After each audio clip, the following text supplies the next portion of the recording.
मध्ये देवदैठण परिसर आहे अध्यक्ष महोदय, आणि शिरूर बॉर्डर आहे, म्हणजे पुढे बाजूला नगर जिल्हा आणि पुणे जिल्ह्याची बॉर्डर आहे. तर अशा ठिकाणी मोठ्या प्रमाणावर तस्करी सुरू झालेली आहे अध्यक्ष महोदय, आणि हे प्रमाण ह्या बॉर्डर्सच्या शहरांमध्ये ऐवजी गावांमध्ये व्हायला लागलेलं आहे. तर याच्यासाठी नवीन काहीतरी एक टास्क फोर्स जशी आपण शहरासाठी केलेली आहे तसे ग्रामीण भागासाठी काहीतरी करावी अशी माझी विनंती. आपण काही करणार का अध्यक्ष महोदय? या संदर्भात आपण केवळ शहरांकरता नाही तर केंद्र सरकारने सगळ्या राज्यांना एकत्रित करून 25/3/2022 ला एक नार्को कोऑर्डिनेशन यंत्रणा त्या ठिकाणी त्याची पुनर्रचना केली, आणि मग त्या अनुषंगाने आपल्या राज्यामध्ये आपण 31 ऑगस्ट 2023 ला अंमली पदार्थ विरोधी टास्क फोर्स ANTF ची स्थापना केलेली आहे.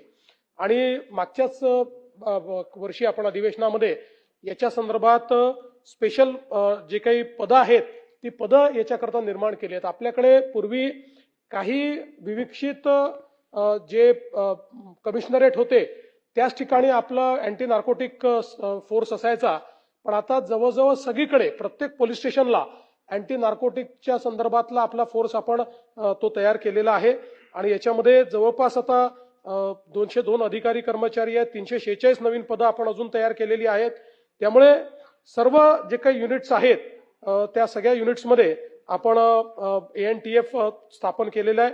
म्हणजे जे आपले Konkan unit, Kolhapur unit, Nashik unit, Amravati unit, Chhatrapati Sambhajinagar unit, Nanded आणि नागपूर गडचिरोली युनिट, या प्रत्येक युनिटला आता सेपरेट अशा प्रकारचा फोर्स हा ग्रामीण भागाकरता देखील आपण त्या ठिकाणी तयार केलेला आहे. आणि आपल्याला कल्पना आहे की नुकतंच आपण मागच्याच वर्षी अमेंडमेंट करून याला संघटित गुन्हेगारीच्या अंतर्गत आपण आणलं, आणि मला सांगताना आनंद वाटतो की ते आणल्यानंतर जवळपास 25-26 मध्ये आपण 10 अशा प्रकारच्या गुन्ह्यांमध्ये संघटित गुन्हेगारी ऑर्गनाइज क्राईम त्या ठिकाणी लावलेला आहे.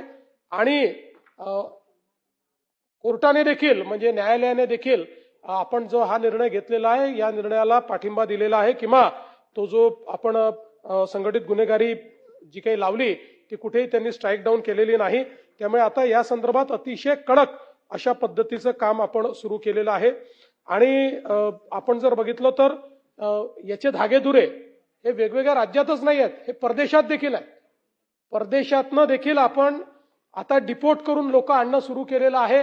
काही देशांशी आपला करार आहे, त्यामुळे तिथनं आपल्याला लवकर मिळतात, जिथे नाही आहे तिथे आपल्याला वेळ लागतो, पण कुठली केस सोडून द्यायची नाही, तर त्या केसचा पाठपुरावा करायचा, अशा पद्धतीनं आपलं काम चाललेलं आहे. अल्पावधीतच लोकप्रिय झालेला भारताचा बुलंद आवाज आपला Bharat channel subscribe, share, like आणि कमेंट्स करायला विसरू नका.